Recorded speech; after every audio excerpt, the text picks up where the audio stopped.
ಶ್ರೀಗುರುಭ್ಯೋ ನಮಃ. ಓಂ ತತ್ಪುರುಷಾಯ ವಿದ್ಮಹೇ ಮಹಾದೇವಾಯ ಧೀಮಹಿ ತನ್ನೋ ರುದ್ರಃ ಪ್ರಚೋದಯಾತ್. ಓಂ ಭಾರತೀ ಕರುಣಾಪಾತ್ರಂ ಭಾರತೀ ಪದಭೂಷಣಂ ಭಾರತೀ ಪದಮಾರೂಢಂ ಭಾರತೀ ತೀರ್ಥಮಾಶ್ರಯೇ. ಹರಿ ಓಂ. ಸಂಸ್ಕಾರ ಕಾರ್ಯಕ್ರಮಕ್ಕೆ ತಮ್ಮೆಲ್ಲರಿಗೂ ಆದರದ ಆತ್ಮೀಯವಾದಂತಹ ಸ್ವಾಗತ. ಕಳೆದ 2 ದಿವಸಗಳಲ್ಲಿ ಹಬ್ಬಗಳ ಒಂದು ಸಂಕ್ಷಿಪ್ತವಾದಂತಹ ಪರಿಚಯ ಹೇಳೋದಕ್ಕಾಗಿ ಗೃಹಿಣಿಯ ಕರ್ತವ್ಯಗಳೇನು, ಗೃಹಿಣಿಯ ತ್ಯಾಗ ಬಲಿದಾನಗಳ ಒಂದು ಸಾರ್ಥಕತೆ ಯಾವುದರಿಂದ ಅಂತ ಹೇಳ್ತಾ ಇದ್ವಿ. ಗೃಹಿಣಿ ಗೃಹ ಮುಚ್ಯತೆ. ಎಲ್ಲಿ ಗೃಹಿಣಿ ಸಂತುಷ್ಟಳಾಗಿರ್ತಾಳೋ ಅಲ್ಲಿ ಲಕ್ಷ್ಮಿಯ ವಾಸ ಸದಾ ಇರುತ್ತೆ. ಲಕ್ಷ್ಮಿ ಅಂದರೆ ಏನು? ಕೇವಲ ಹಣ ಅಲ್ಲ, ಸಂತೃಪ್ತಿ, ನೆಮ್ಮದಿ ಮತ್ತು ಎಲ್ಲ ರೀತಿಯಲ್ಲೂ ಮಂಗಳಮಯವಾದಂತಹ ವಾತಾವರಣ ಅಲ್ಲಿ ತುಂಬಿರತಕ್ಕಂಥದ್ದು ನಮ್ಮ ಸಂಸ್ಕೃತಿಯ ಹಿಂದಿರ್ತಕ್ಕಂತಹ ದೊಡ್ಡ ರಹಸ್ಯ. ಅದನ್ನು ಕಂಡೇ ಮಾತೃದೇವೋ ಭವ ಅಂತಂದ್ರು, ಗೃಹಿಣಿ ಗೃಹ ಮುಚ್ಯತೆ ಅಂತಂದ್ರು, ಯತ್ರ ನಾರ್ಯಸ್ತು ಪೂಜ್ಯಂತೆ ರಮಂತೆ ತತ್ರ ದೇವತಾ ಅಂತಂದ್ರು. ಎಂಥ ಅದ್ಭುತವಾದಂತಹ ವಾಕ್ಯ.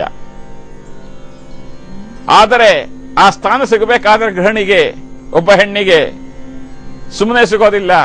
ಬಹಳ ದೊಡ್ಡ ಮಟ್ಟದ ತ್ಯಾಗ ಬಲಿದಾನಗಳು, ಅವಳ ಶ್ರಮ ಆ ಒಂದು ಮನೆಯನ್ನ ಪರಿಪೂರ್ಣವಾದ ಗೃಹವನ್ನಾಗಿ ಮಾಡತಕ್ಕಂತಹ ಸಾಮರ್ಥ್ಯ ಇರತಕ್ಕಂಥದ್ದು ಕೇವಲ ಗೃಹಿಣಿಗೆ ಮಾತ್ರ, ಹೆಣ್ಣಿಗೆ ಮಾತ್ರ. ಗಂಡಸಾದವನು ಎಷ್ಟು ಸಂಪಾದನೆ ಮಾಡಿ ತಂದು ಹಾಕ್ಬೋದು, ಅದನ್ನ ಒಪ್ಪುವರ್ಣ ಮಾಡಿ ಉಳಿಸಿ ಬೆಳೆಸಿ ಸದ್ವಿನಿಯೋಗ ಮಾಡತಕ್ಕಂತಹ ಸಾಮರ್ಥ್ಯ ಇರ್ತಕ್ಕಂಥದ್ದು ಕೇವಲ ಹೆಣ್ಣಿನಲ್ಲಿ ಮಾತ್ರ. ಇದು ಪ್ರಕೃತಿಯ ನಿಯಮ ಕೂಡ. ಹಾಗಾಗಿ ಈ ನಮ್ಮ ಸಂಸ್ಕಾರ ಕಾರ್ಯಕ್ರಮದಲ್ಲಿ ಮಾತೃಹೃದಯದ ಮಹಾಪಾತ್ರ, ವ್ಯಕ್ತಿಯ ವ್ಯಕ್ತಿತ್ವವನ್ನು ರೂಪಿಸುವುದರಲ್ಲಿ ಎಷ್ಟು ದೊಡ್ಡದು, ಗೃಹಿಣಿಯ ಆದ್ಯ ಕರ್ತವ್ಯ ಏನು, ಇದನ್ನು ಹೇಳ್ಕೊಂಡು ಬರ್ತಾ ಇದ್ದೀವಿ. ಕೆಲವಷ್ಟು ಸಂಕ್ಷಿಪ್ತವಾದಂತಹ ನಿಯಮಗಳನ್ನು ಹೇಳ್ತಾ ಇದ್ದೇವೆ ಅದರಲ್ಲಿ. ಈಗ ಗಮನಿಸೋಣ. ಮುಖ್ಯವಾಗಿ ಇರ್ತಕ್ಕಂಥದ್ದು ಈ ಒಂದು ಸಂಸ್ಕಾರದಲ್ಲಿ ಮಲಗುವ ಕೋಣೆಯಲ್ಲಿರಬೇಕಾದಂತಹ ರೀತಿ ನೀತಿಗಳು, ನಿಯಮಗಳನ್ನು ಹೇಳಿದ್ವಿ. ಹಣಕಾಸಿನ ವ್ಯವಸ್ಥೆ ಬಗ್ಗೆ ಅವ್ರು ಕೊಡಬೇಕಾದಂತಹ ಒಂದು ಸಂಕ್ಷಿಪ್ತವಾದಂತಹ ಗಮನ ಹೇಗಿರಬೇಕು ಅಂತಕ್ಕಂಥದ್ದನ್ನ ಹೇಳ್ಕೊಂಡು ಬಂದ್ವಿ. ಇನ್ನು ಮನೆಯ ಹಿಂಭಾಗಕ್ಕೆ ಹೋದರೆ ಬಹಳಷ್ಟು ಅಲ್ಲಿ ನಾವು ಆಚರಣೆ ಮಾಡತಕ್ಕಂತಹ ವಿಧಿವಿಧಾನಗಳಿದ್ದಾವೆ. ಮೊಟ್ಟ ಮೊದಲನೇದಾಗಿ ಮನೆಯ ಯಾವ ದಿಕ್ಕಿಗೆ ಮನೆ ಇದ್ರೂ ಕೂಡ ಹೊರಭಾಗಕ್ಕೆ ನಾವು ಹೋದಾಗ ಮನೆಯ ಬಲಭಾಗದಲ್ಲಿ ಕಸ ಕಡ್ಡಿಗಳನ್ನು ಹಾಕ್ತಕ್ಕಂತಹ ವ್ಯವಸ್ಥೆ ಮಾಡಿ, ಮನೆ ಎಡಭಾಗಕ್ಕೆ ಎಂಜಲು ಮುಸರೆ ಕಸ ಶೇಖರಣೆ ಆಗಿರಬಾರದು. ಬಾಗಿಲಿನಿಂದ ಆಚೆ ದಾಟಿದಾಗ ಅದು ಅಶಾಸ್ತ್ರೀಯ. ಆದರೆ ಕಸ ಮುಸರೆ ಇನ್ನುಳಿದಂತಹ ಉಪಯೋಗಕ್ಕೆ ಬರದೇ ಇರತಕ್ಕಂತಹ ವಸ್ತುಗಳು, ಎಂಜಲು ಮುಸರೆ ಆಗ್ಬೋದು, ಆಹಾರದ ಉಳಿದ ಪದಾರ್ಥಗಳಾಗಬಾರದು, ಯಾವುದೂ ಕೂಡ 24 ಗಂಟೆಗಿಂತಲೂ ಜಾಸ್ತಿ ಅಲ್ಲಿ ಶೇಖರ ಆಗ್ತಕ್ಕಂಥದ್ದು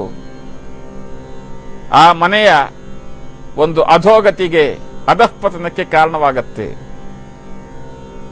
ಕೆಲಸದವ್ರು ಬರಲಿಲ್ಲ ಹಾಗಾಗಿ ನಾಳೆ ಬಿಸಾಕ್ತೀವಿ ಅಂತಕ್ಕಂಥ ವ್ಯವಸ್ಥೆ ಉತ್ತಮವಾದಂತಹದ್ದಲ್ಲ.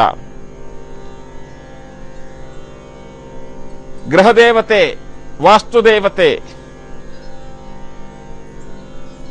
ಸಾಧಾರಣವಾಗಿ ಮನೆಗೆ 24 ಗಂಟೆಗಳಲ್ಲಿ ಒಂದು ಬಾರಿ ಆದರೂ ಸುತ್ತು ಬಂದು ಪ್ರದಕ್ಷಿಣೆ ಹಾಕಿ ನಮ್ಮನ್ನು ರಕ್ಷಣೆ ಮಾಡುತ್ತೆ ಅಂತಕ್ಕಂಥದ್ದು ಬಹಳ ಹಿಂದಿನಿಂದಲೂ ನಂಬಿಕೊಂಡು ಬಂದಿರತಕ್ಕಂತಹ ಒಂದು ಪದ್ಧತಿ, ಪರಂಪರೆ. ಆ ಸಂದರ್ಭದಲ್ಲಿ ವಾಸ್ತುದೇವತೆ ಕಣ್ಣಿಗೆ ಬಿದ್ದಂತಹ ಕಸ ಮುಸರೆ ಅದೇ ಜಾಗದಲ್ಲಿ 2ನೇ ಸಾರಿ ಆ ವಾಸ್ತುದೇವತೆ ಕಣ್ಣಿಗೆ ಬಿದ್ದರೆ ವಾಸ್ತುದೇವತೆ ಶಾಪಕ್ಕೆ ಗುರಿ ಹಾಕಬೇಕಾಗತ್ತೆ ಅಂತಕ್ಕಂಥದ್ದು ಕೂಡ ನಮ್ಮ ನಂಬಿಕೆ. ಇದು ಕೇವಲ ನಂಬಿಕೆಯಲ್ಲ, ಅನುಭವ ಸಿದ್ಧಾಂತ ಕೇವಲ ಅನುಭವ ಸಿದ್ಧಾಂತವಲ್ಲ, ಶಾಸ್ತ್ರದ ಸಹಿತವಾಗಿರ್ತಕ್ಕಂಥದ್ದಿದು. ಹಾಗಾಗಿ ಹೊರಭಾಗದ ಸ್ವಚ್ಛತೆಗೆ ವಿಶೇಷವಾಗಿ ಗಮನ ಕೊಡ್ತಕ್ಕಂಥದ್ದು ಆದ್ಯ ಕರ್ತವ್ಯ. ಇನ್ನು ರಾತ್ರಿ ಹೊತ್ತು ಕಸ ಮುಸುರೆಯನ್ನು ನಾವು ಆಚೆ ಹಾಕಿದಾಗ ಉಪಯೋಗಿಸಿರ್ತಕ್ಕಂತಹ ಪಾತ್ರಗಳು ಒಣಗೋ ರೀತಿಯಲ್ಲಿ ಹಾಗೆ ಇಟ್ಟಿರ್ತಕ್ಕಂಥದ್ದು ಕೂಡ ದಾರಿದ್ರ್ಯವನ್ನು ಆಹ್ವಾನ ಮಾಡತಕ್ಕಂಥದ್ದರ ಸಂಕೇತ. ಮುಖ್ಯವಾಗಿ ಗಮನಿಸಬೇಕಾದಂತಹದ್ದು, ನಾವು ಉಪಯೋಗಿಸಿರ್ತಕ್ಕಂತಹ ಎಂಜಲು ತಟ್ಟೆ ಲೋಟಗಳು ತತ್ಕ್ಷಣದಲ್ಲಿ ತೊಳಿತಕ್ಕಂಥದ್ದು ಬಹಳ ಉತ್ತಮವಾದಂತಹ ಸಂಸ್ಕಾರ. ಏನೋ ಅನಿವಾರ್ಯ ಸಂದರ್ಭದಲ್ಲಿ ಒಂದು ಅರ್ಧ ಗಂಟೆ 1 ಗಂಟೆ ಬಿಟ್ಟಿದ್ರೂ ಕೂಡ ಅದು ಒಣಗಬಾರದು. ಯಾವ ಮನೆಯಲ್ಲಿ ಊಟ ಮಾಡಿದಂತಹ ಭೋಜನ ಪಾತ್ರೆ ಅಥವಾ ಎಲೆ ಒಣಗತ್ತೆ, ಅಲ್ಲಿ ನೆಮ್ಮದಿ ಮತ್ತು ಮಹಾಲಕ್ಷ್ಮಿ ಸಂಪೂರ್ಣವಾಗಿ ಮನೆಯಿಂದ ಆಚೆ ಹೋಗ್ತಾಳೆ ಅಂತಕ್ಕಂಥದ್ದು ನಮ್ಮ ಸಂಸ್ಕಾರದಲ್ಲಿ ಹೇಳಿರ್ತಕ್ಕಂಥ ದೊಡ್ಡ ನಿಯಮ. ಹಾಗಾಗಿ ನಿಮ್ಮ ಮನೆಯಲ್ಲಿ ಎಷ್ಟು ಜನ ಮೇಡ್ ಸರ್ವೆಂಟ್ಸ್ ಇರಲಿ ಅಥವಾ ಎಷ್ಟು ಅನಿವಾರ್ಯತೆ ಇರಲಿ, ಭೋಜನ ಪಾತ್ರೆಯನ್ನು ತತ್ಕ್ಷಣದಲ್ಲಿ ತೊಳಿತಕ್ಕಂಥದ್ದು ಅತ್ಯುತ್ತಮವಾದಂತಹ ಸಂಸ್ಕಾರಗಳಲ್ಲಿ ಒಂದು. ಇನ್ನು ಇದರ ಬಗ್ಗೆ ನಾಳಿನ ಸಂಚಿಕೆಯಲ್ಲಿ ಇನ್ನಷ್ಟು ಗಮನ ಕೊಡೋಣ. ಈಗ ವಾಸ್ತುವಿನ ಬಗ್ಗೆ ಒಂದಿಷ್ಟು ಗಮನ ಕೊಡೋಣ ಬನ್ನಿ.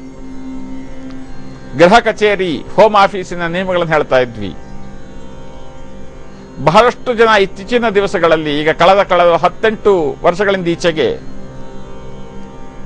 ಕಂಪ್ಯೂಟರು ಅದರಲ್ಲೂ ಲ್ಯಾಪ್ಟಾಪ್ ಬಂದಾಗ ಗೃಹ ಕಚೇರಿಯಲ್ಲಿ ಅವ್ರು ಕೂತು ಕೆಲಸ ಮಾಡತಕ್ಕಂಥ ರೀತಿ ಬಹಳ ವಿಚಿತ್ರವಾಗಿದೆ. ವಾಸ್ತುಶಾಸ್ತ್ರಕ್ಕೆ ಅದು ವಿರೋಧವಾದಂತಹದ್ದು. ಏನಪ್ಪಾ ವಿಚಿತ್ರ ಪದ್ಧತಿ?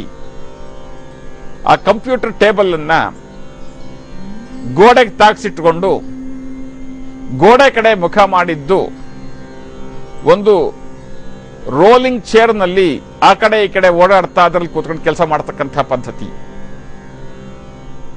ಯಾವಾಗಲೂ ನಾವು ಕೂತಿರ್ತಕ್ಕಂತಹ ಚೇರು, ಕುರ್ಚಿ, ಅದರ ಮುಂದಿರತಕ್ಕಂತಹ ಟೇಬಲ್ಲು, ಅದರ ಮುಂದೆ ಕನಿಷ್ಠ 5 ಅಡಿ ಗ್ಯಾಪ್ ಇರಬೇಕು ಗೋಡೆ ತಾಗೋದಕ್ಕೆ, ಗೋಡೆ ಮುಟ್ಟೋದಕ್ಕೆ.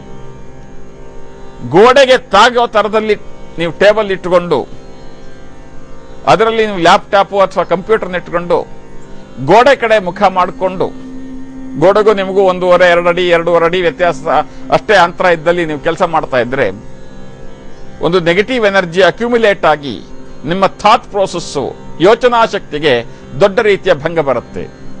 ಹಾಗಾಗಿ ನಿಮ್ಮ ಬೆನ್ನ ಹಿಂದೆ ಗೋಡೆ ಇರಬೇಕೇ ಹೊರತಾಗಿ ಮುಖದ ಮುಂದೆ ಗೋಡೆ ಇರತಕ್ಕಂಥದ್ದು 5 ಅಡಿಗೂ ಕಡಿಮೆ ಅಂತರದಲ್ಲಿ ವಾಸ್ತುಶಾಸ್ತ್ರೀತ್ಯ ಸರಿ ಹೋಗ್ತಕ್ಕಂಥ ವಿಚಾರವಲ್ಲ. ಇನ್ನು ನೀವು ಕೂರ್ತಕ್ಕಂತಹ ಕುರ್ಚಿ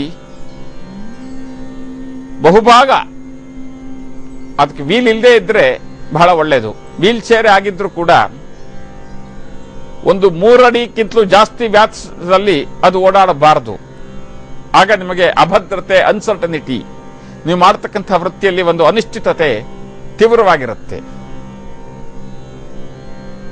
ನಂತರದಲ್ಲಿ ನೀವು ಕೂತ್ಕೊಳ್ತಕ್ಕಂಥ ಕುರ್ಚಿಯ ಬಲಭಾಗದಿಂದ ಪ್ರವೇಶ ಮಾಡುವ ಹಾಗಿರ್ಬೇಕೇ ಹೊರತಾಗಿ ಎಡಭಾಗದಿಂದ ಪ್ರವೇಶ ಮಾಡತಕ್ಕಂಥದ್ದು ಅಷ್ಟು ಸರಿಯಾದಂತಹ ನಿಯಮ ಅಲ್ಲ ವಾಸ್ತುಶಾಸ್ತ್ರದ ಪ್ರಕಾರ.